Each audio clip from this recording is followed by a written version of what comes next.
प्रणाम। कार्तक सुद पूनम दिने 10 कोटी परिवार द्राविड वारी खिल्लजी सिद्ध थया निर्दान।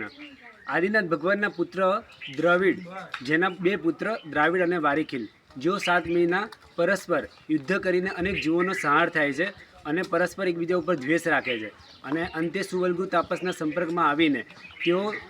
ધર્મનો બોધ પામે છે અને તાપસ દીક્ષા લે છે અને ત્યાં આગળ જટા ધારણ કરીને કંદમૂળ ખાઈને માટીનું વિલેપન કરીને યુગાદી દેવ આદિનાથ પરમાત્માનું ધ્યાન કરે છે, કેમ કે હજી શુદ્ધ સાધુ બન્યા નથી, તાપસ દીક્ષા લીધી છે। અને ત્યાં આગળ પછી નેમી રાજર્ષિના 2 વિદ્યાધર મુનિ ભગવંતો આવે છે અને તેમને બતાવે છે કે અશુભ ધ્યાનથી બાંધેલા નરકના કર્મો પણ આ ગિરિરાજની ધ્યાન અને ભક્તિથી તૂટી જાય છે અને તેઓ પછી રસ્તામાં ગિરિરાજ તરફ પ્રયાણ આગળ વધે છે અને રસ્તામાં મરવા પડેલા હંસને પોતાના પાત્રમાંથી એ તાપસ પાણી પીવડાવે છે અને હંસને સાતમ મળે છે અને નેમિ રાજર્ષિના મુનિ ભગવંતો તે હંસને અંતિમ આરાધના કરાવે છે અને સમાધિ મૃત્યુ પામીને તે હંસ દેવ બને છે। અને આ બાજુ એ મુનિ ભગવંતો શત્રુંજય આવીને તેમને જીનેશ્વર વ્રત અંગીકાર કરે છે એમની પાસેથી અને શુદ્ધ સાધુ બને છે અને રાયણ પગલાને પ્રદક્ષિણા આપીને આદિનાથ ભગવાનની સ્તવના કરે છે અને 2 મુનિ ભગવંતો કહે છે કે આપનો અહીંયાથી જ કેવળ જ્ઞાન પામીને આપ નિર્વાણ પામશો, તેથી આપ અહીંયા ગાડી જ રહો। અને છેલ્લે માસોપવાસ કરીને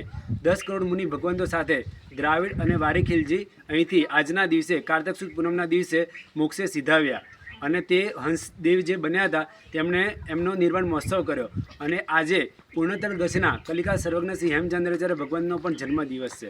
પ્રણામ।